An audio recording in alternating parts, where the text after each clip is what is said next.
Good morning. Good morning. Welcome to Denton Unitarian Universalist Fellowship.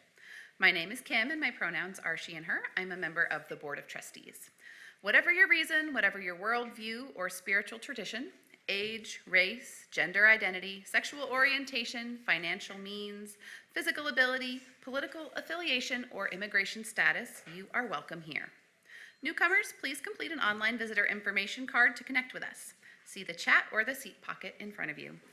Each week, children ages 0 to 3 are welcome in the sanctuary or in the nursery in the fellowship hall.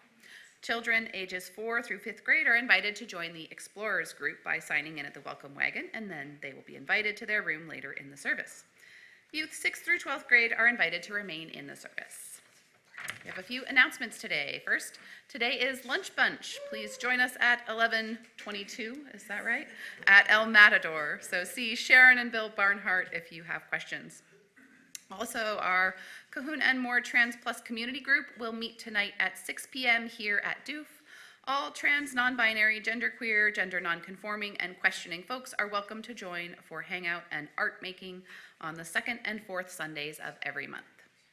After worship today, please join us in the fellowship hall through this door for coffee and conversation. And today we welcome Reverend Lora Brandis to the pulpit. Reverend Lora Brandis is a Unitarian Universalist community minister who provides preaching to mostly local congregations and serves as an on-call hospital chaplain. She is also a certified spiritual director. 2 days a week, she and her husband Frank take care of twin grandchildren, Rose and James. Lora previously served congregations in Utah, Idaho, California, and Texas. Now let us prepare our hearts and minds for worship.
Forged in the Fire of Our Coming Together by Reverend Gretchen Haley. What's going to happen? Will everything be okay? What can I do? In these days, we find ourselves too often stuck with these questions on repeat. What's going to happen? Will everything be okay? What can I do? We grasp at signs and markers, articles of news and analysis, Facebook memes, and forwarded emails as if the new zodiac capable of forecasting all that life may yet bring our way, as if we could prepare, as if life had ever made any promises of making sense or turning out the way we'd thought. As if we are not also actors in this still unfolding story. For this hour, we gather to surrender to the mystery, to release ourselves from the needing to know, the yearning to have it all already figured out, and also the burden of believing we either have all the control or none. Here in our song and our silence, our stories and our sharing, we make space for a new breath, a new healing, a new possibility to take root. That is courage, forged in the fire of our coming together and felt in the spirit that comes alive in this act of faith, that we believe still a new world is possible, that we are creating it already, here and now. And I'm going to invite, tell me your name again. Cynthia. To light our chalice.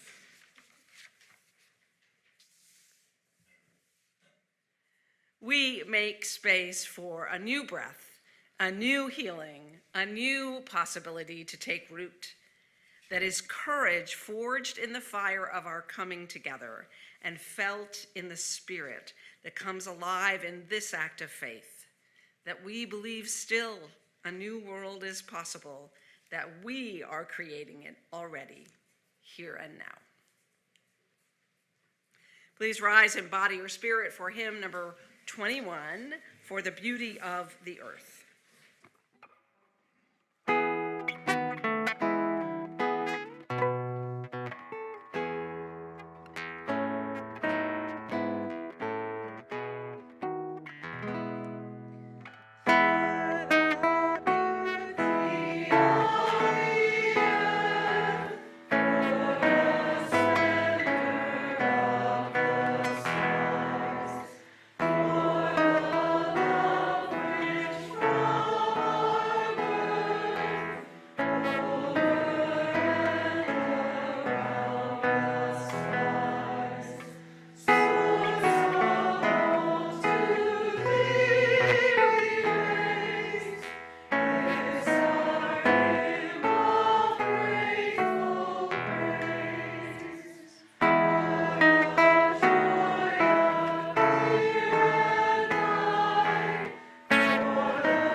So, in place of a story this morning, we are going to have a ritual, and I'd like to invite you all into this ritual. You were given an index card when you came in.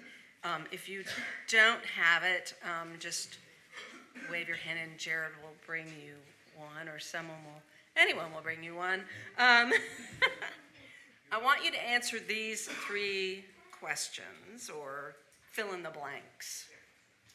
I mourn, I'm grateful for, and I remember. Now, if you need more than one index card, we can also supply you with that. So it's I mourn, I'm grateful for, and I remember. And Once we start the ritual, we're going to ask you just to come forward while Polly is playing and place them in the basket. Marissa and I had a lot of fun creating this altar for you this morning, and I wanted to let you know there are 2 items on the altar that are personal items of mine that have come from other rituals that I have led all over the years. One, in fact, is I think about 25 years old.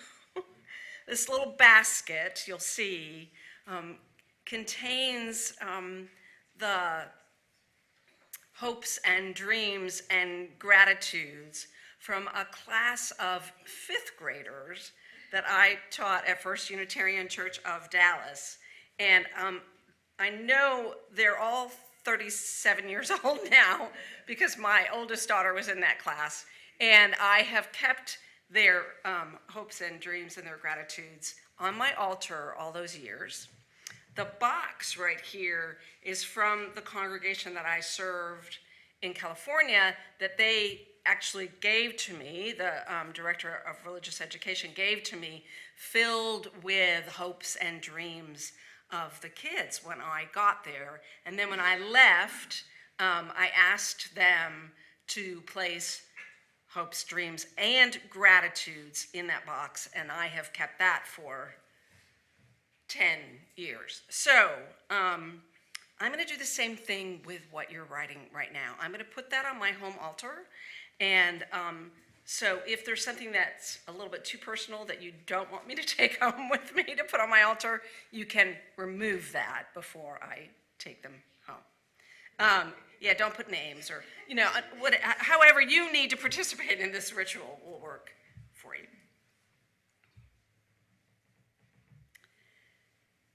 Here's a reading called The Guest House by Rumi. This being human is a guest house. Every morning, a new arrival, a joy, a depression, a meanness. Some momentary awareness comes as an unexpected visitor. Welcome and entertain them all. Even if they're a crowd of sorrows who violently sweep your house empty of its furniture, still treat each guest honorably. He may be clearing you out for some new delight.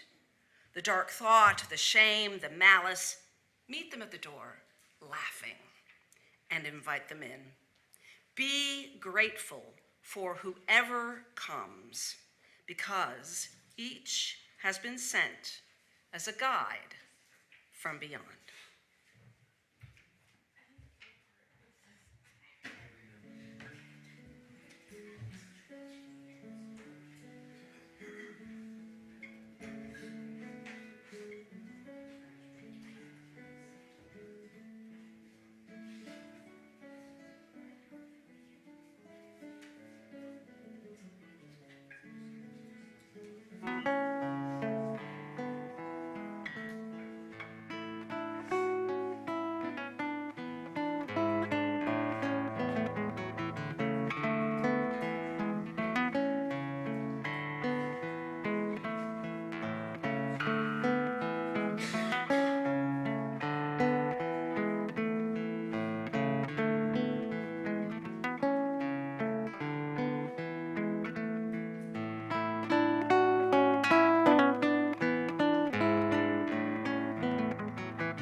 Expert Francis Weller wrote, "Ritual does not rid us of the wounds we carry or free us forever from the weight of grief.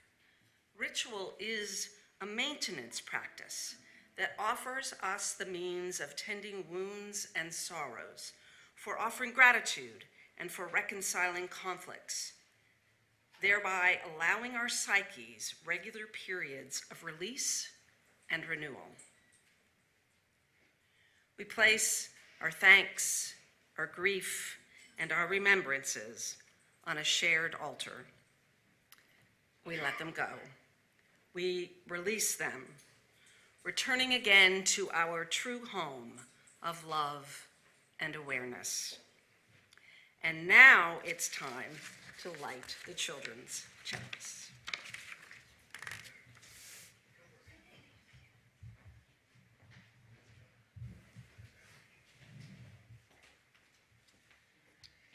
You are the one.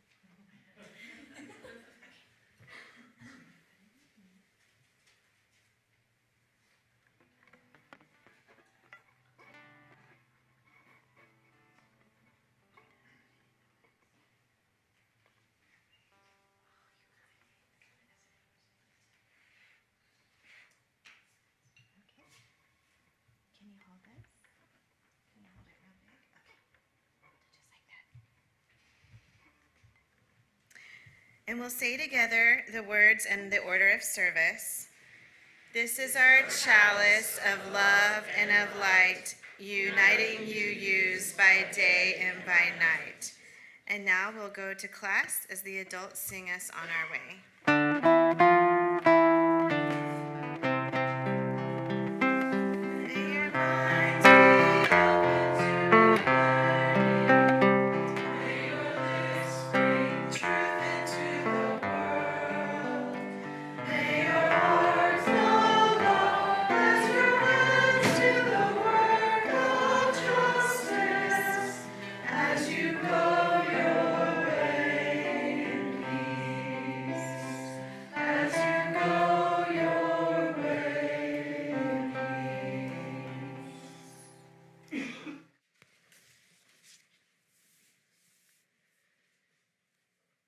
Please join me in the spirit of prayer and meditation.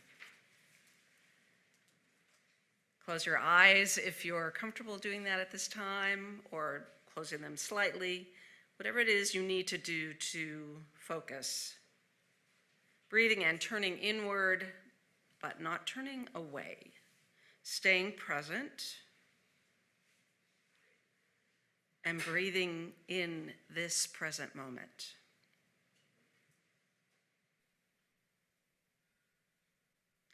Spirit of life and love, we bring all of our joys and sorrows to this sacred space, to this altar that we have created together today.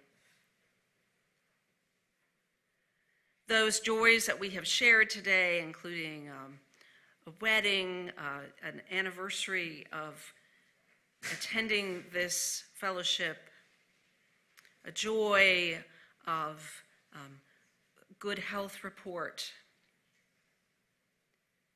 the joy of seeing a student blossom and bloom, and the joy of the anniversary of Cups, the pagan group here at the fellowship. All of these joys we bring amidst our sorrows, knowing how tangled up they can be. The loss of a beloved professor, the loss of a relationship, the concern of a sister in the hospital, a friend with cancer,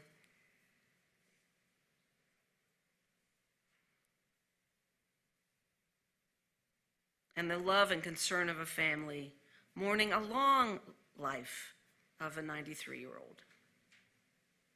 All of these things we bring together here, the personal joys and sorrows, but also in our prayer and meditation, we acknowledge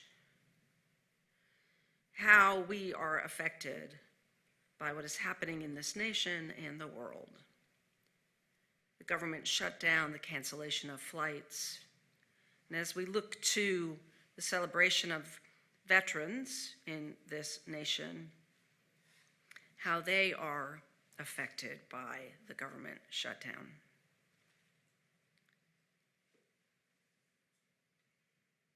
And so our joys and our sorrows, our grief and our gratitude live side by side in our hearts, in our minds, and in our bodies as we breathe together and rest in a moment of silence.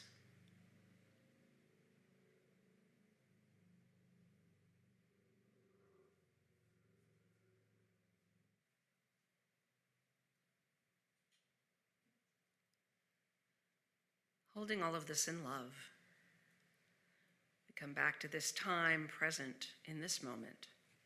Amen, and blessed be.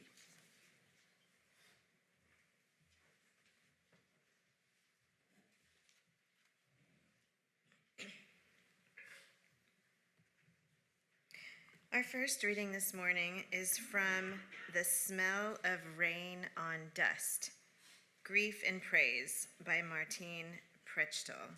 These are more thoughts about grief.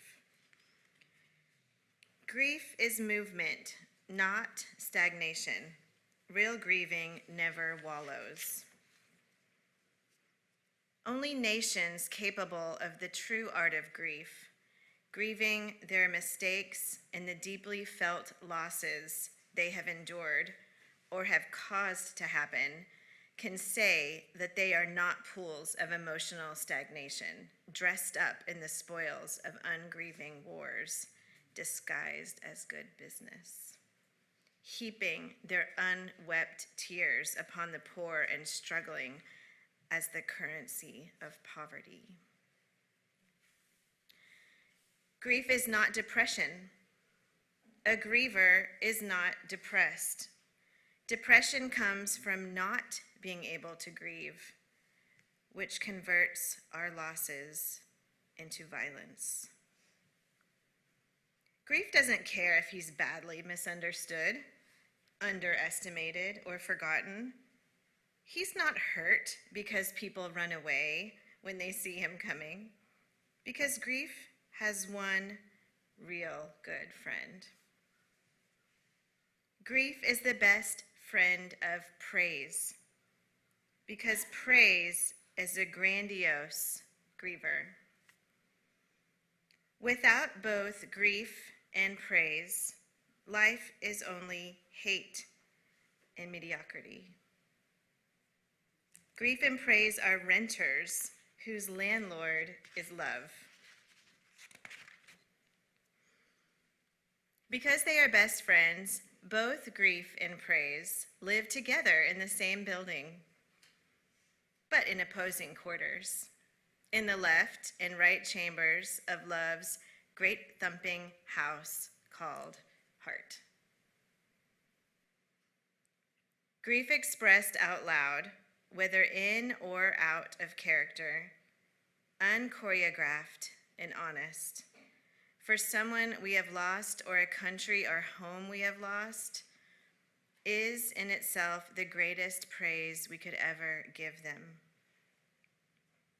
Grief is praise because it is the natural way love honors what it misses.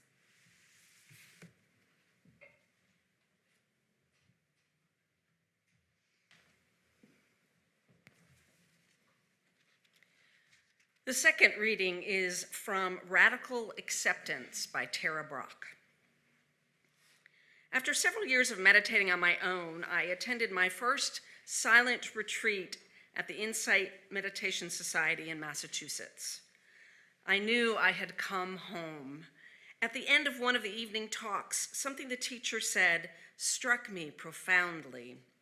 It addressed the core suffering I had been struggling with for so long.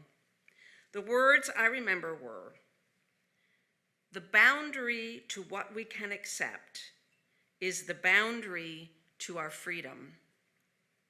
During the silence that followed, memories flashed through my mind, revealing how much of my life experience I had been defended against.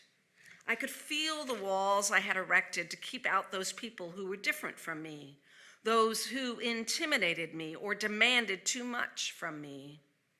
I recognized my aversion to physical discomfort, to feeling fear and loneliness.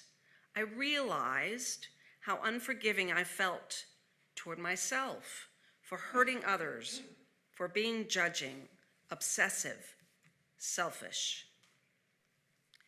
When the teacher and most of the students left the hall, I remained in the quiet and stillness.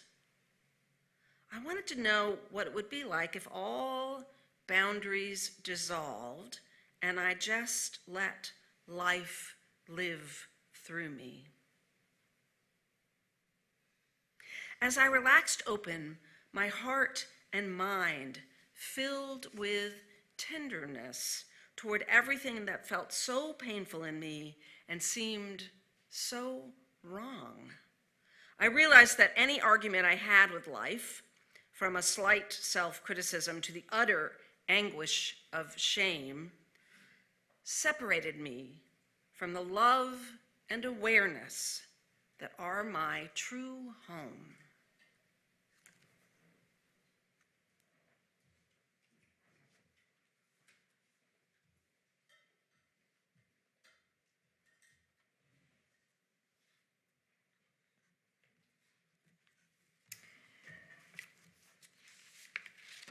In the order of service today, you'll see that we had invited the executive director of Otis, Andres Pacheco, to come today, but he's sick, and so he will come a different Sunday to share a little bit more about their organization.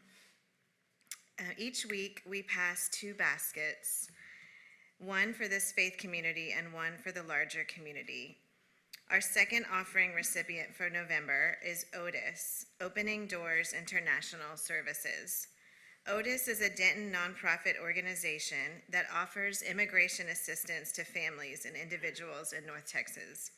Otis provides legal advice, case preparation, filing, and representation before the U.S. Citizenship and Immigration Services. The organization offers a range of additional services to non-citizens. These can include petitions for family members, getting visas for victims of crimes, and for other special categories of persons, and helping people seeking deferred action for childhood arrivals, or DACA. Otis extends its assistance beyond immigration legal needs when the opportunity arises and resources allow. Please see the chat or order of service for ways to give. The offering is now gratefully received.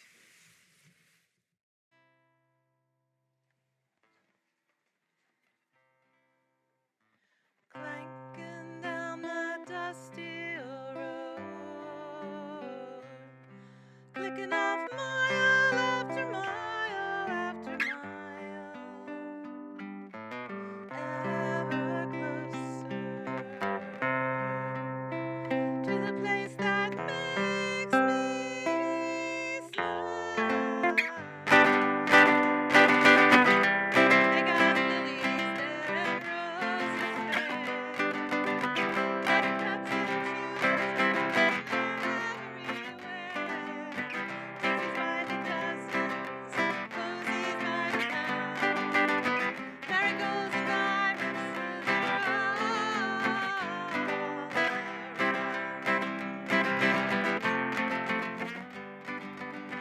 purple martins flitting through the cherry blossom trees, majestic eagles soaring on the breeze, that golden finch is whistling some fantastic tune. Late in the evening, hear the honking yodel of the loon. Heart and garden, the door is open wide. Cross over the threshold and flow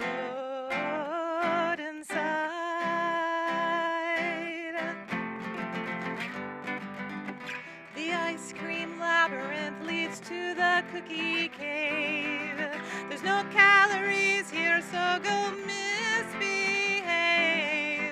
Table set with flaky pies and a 10-tiered cakes. Icy cold refreshments in the rivers and the lakes. Butterflies will lead you down a lilac-scented path. Float with the mermaids in a lavender bath. Delightful music begins to play.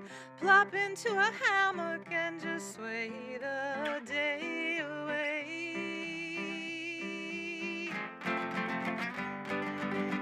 Garden, garden, the door is open wide. Cross over the threshold and float inside.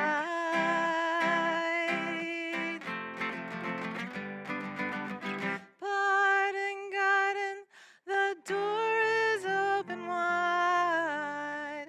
Cross over the threshold and float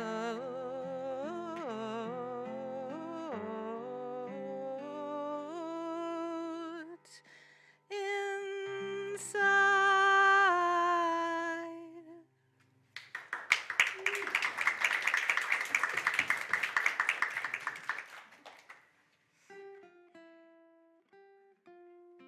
From you I receive, to you I give. Together we share, and by this we live.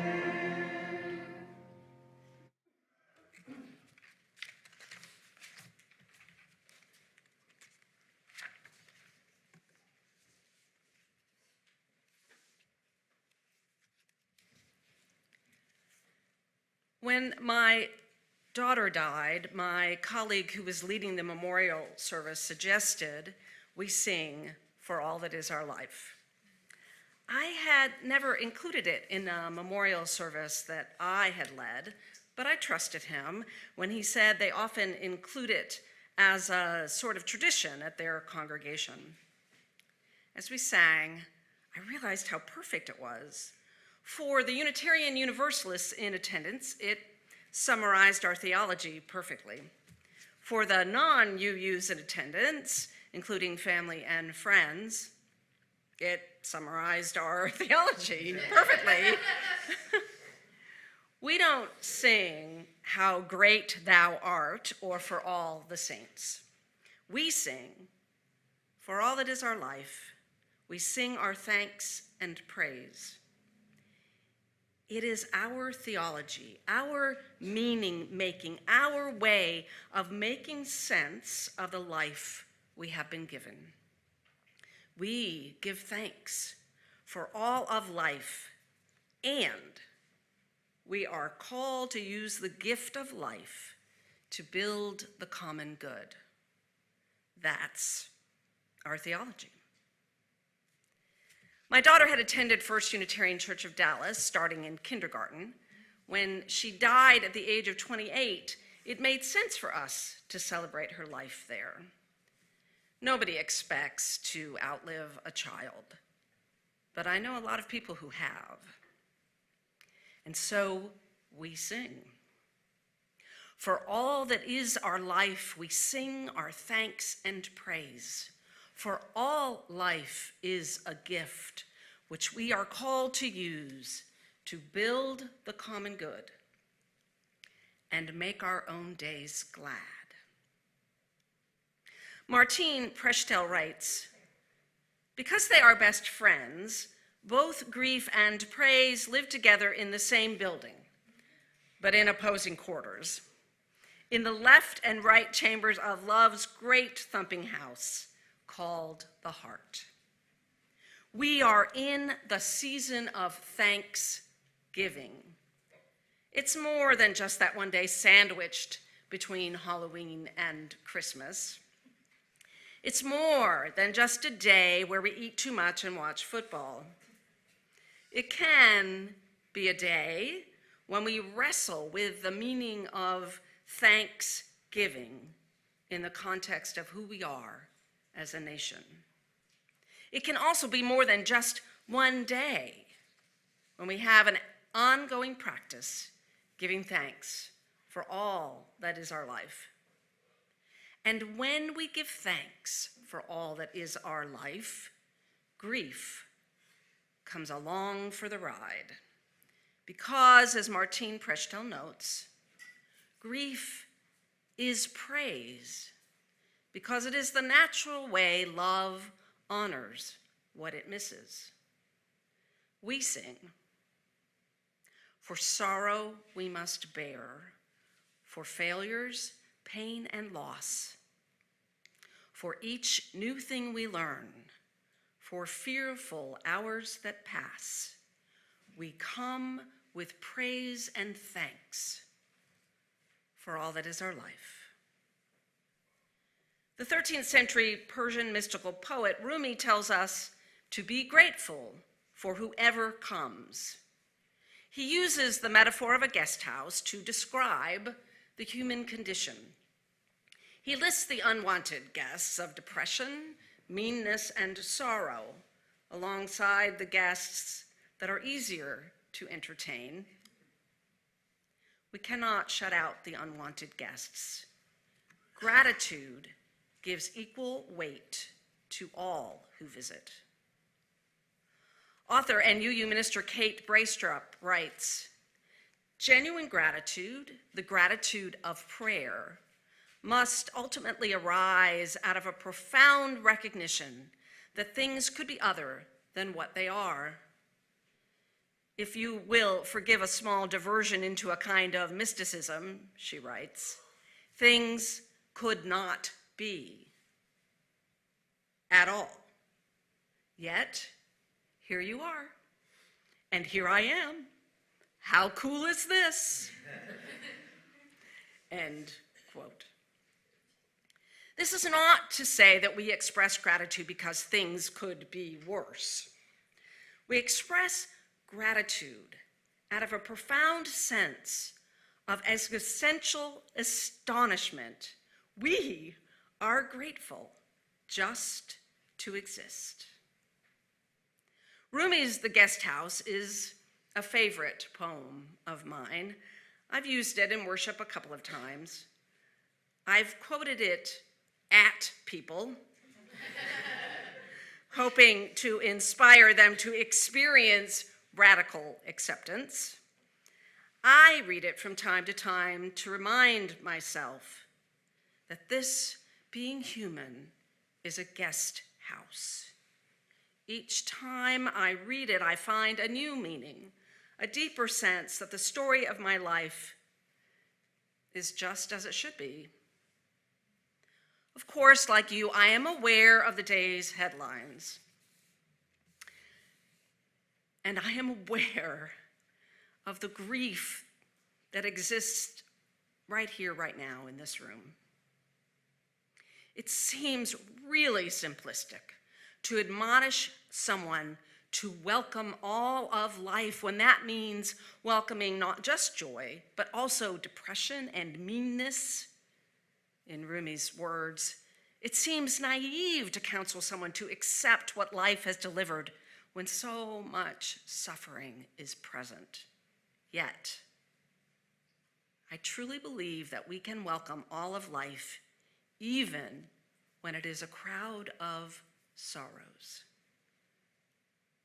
No, not believe.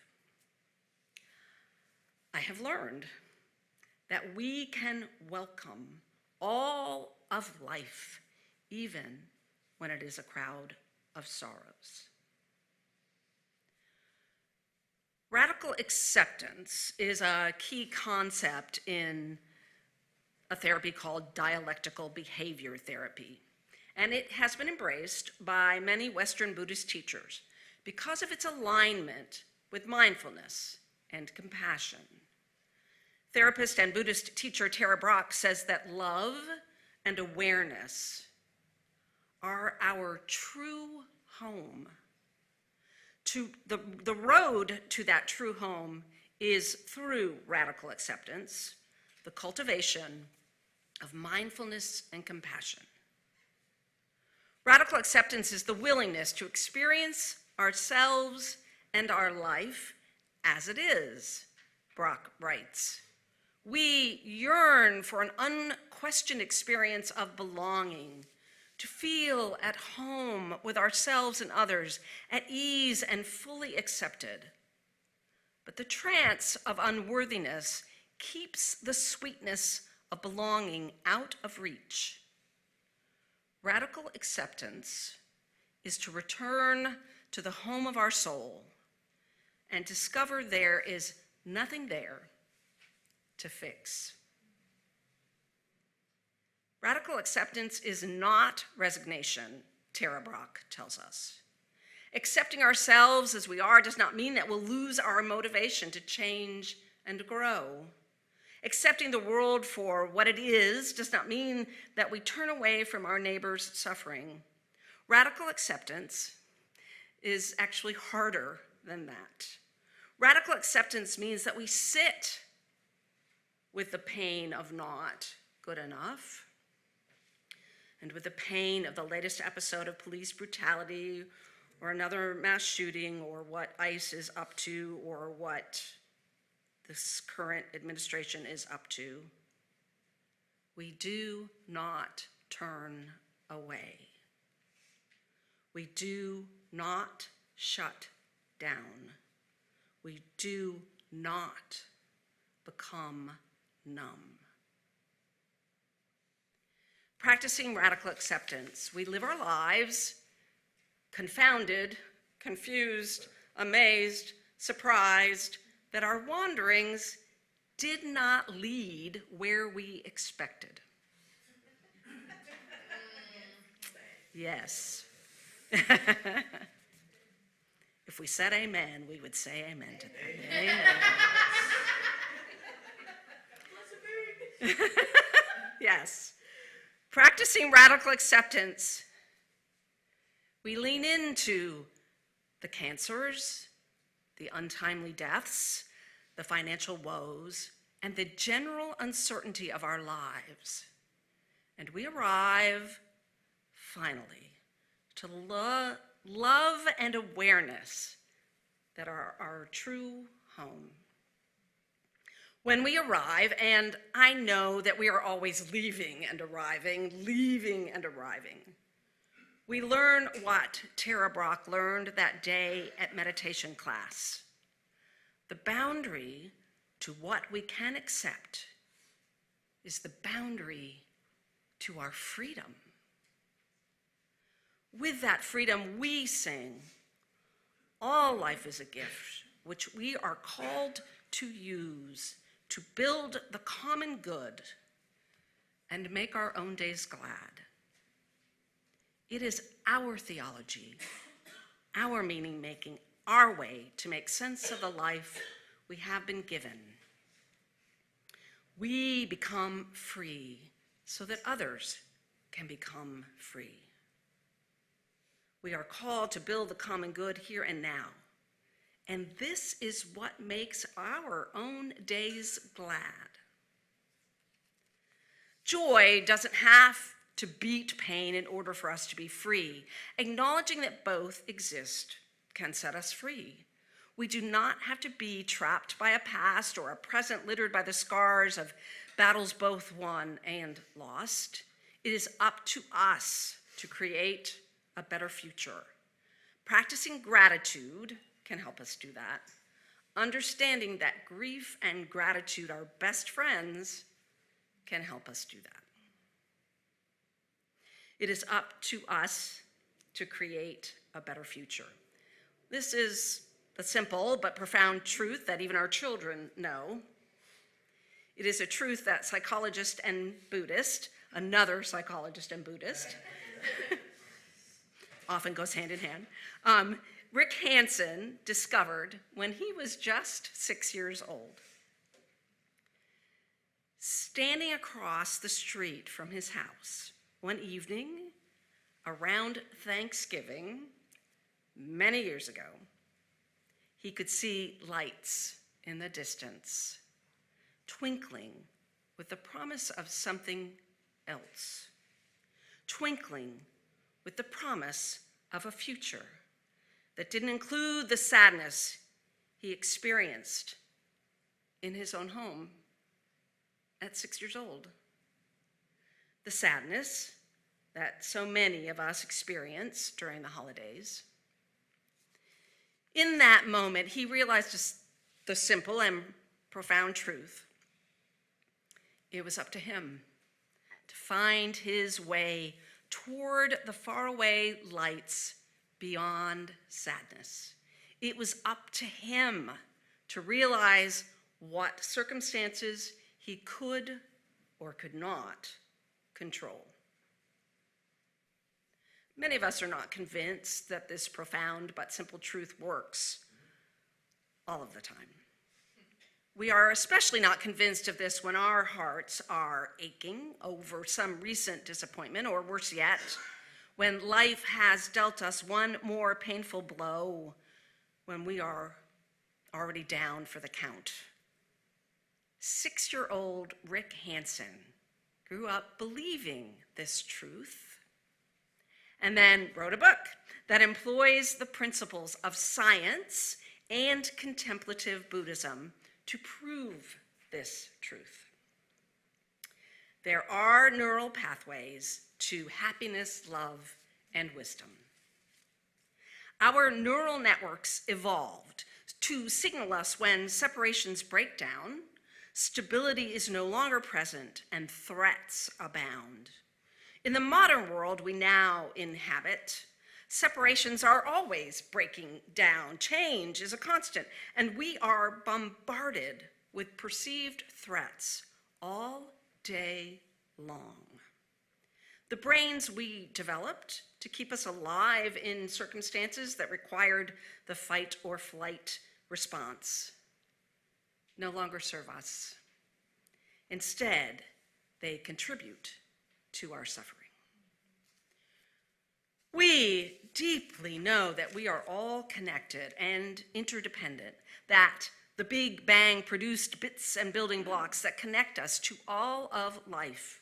When we insist on our separateness, we cut ourselves off from the comfort of connection.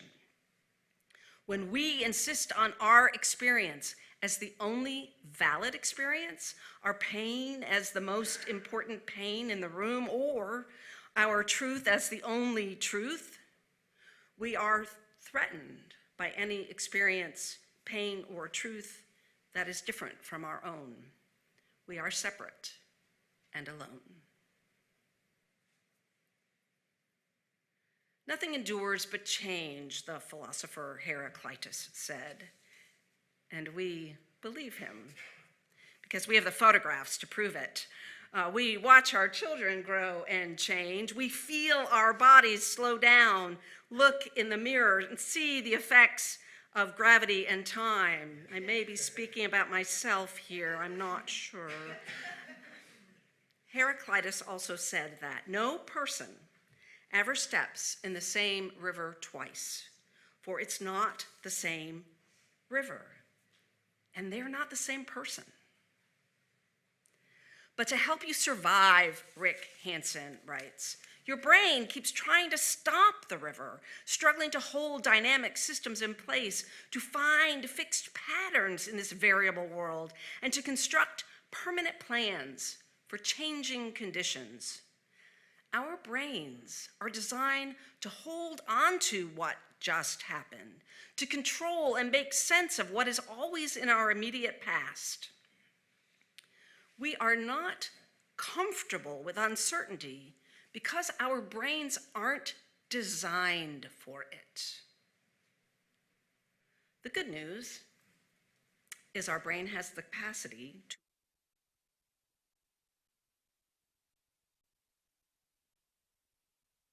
attitude, kindness, and love, what Hansen identifies as the heartfelt emotions, because what we feel makes lasting changes in the physical tissues of our brains.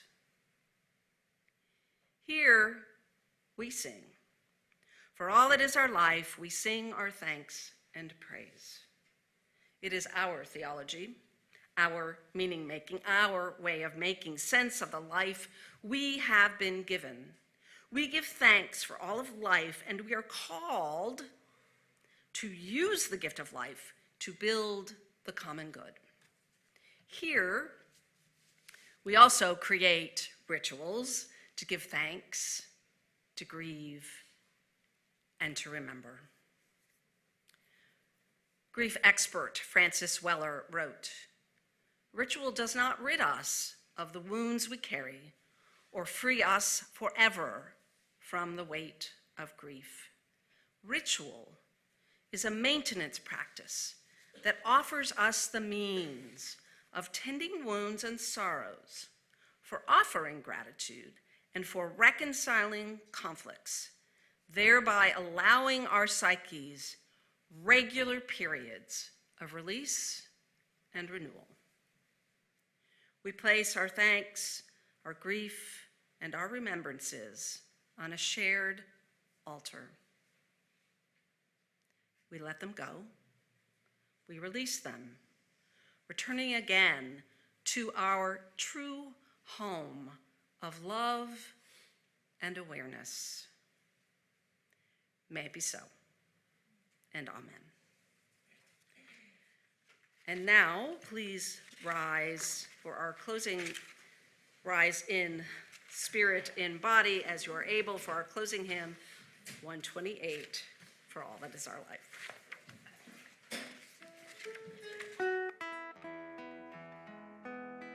For all that is our life, we sing our thanks and praise. For all life is a gift, which we are called to use to build the common good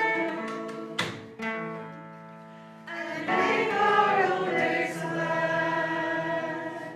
For needs whichever serve, for services we give, for work and its rewards, for hours of rest and love, we come with praise and thanks.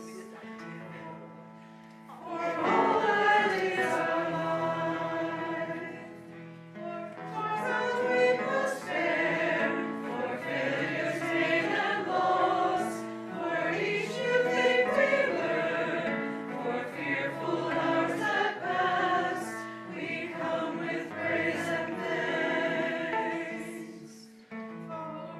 For all that is our life, for all that is our life, we sing our thanks and praise. For all life is a gift, which we are called to use to build the common good and make our own days glad.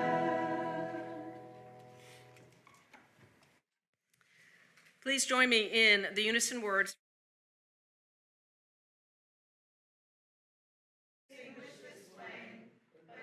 Light of truth, the warmth of community, or the fire of commitment. These we carry in our hearts until we are together again. For all that is our life, we sing our thanks and praise, for all life is a gift that we are called to use to build the common good and make our own days glad. Go in peace. Blessed be, and amen.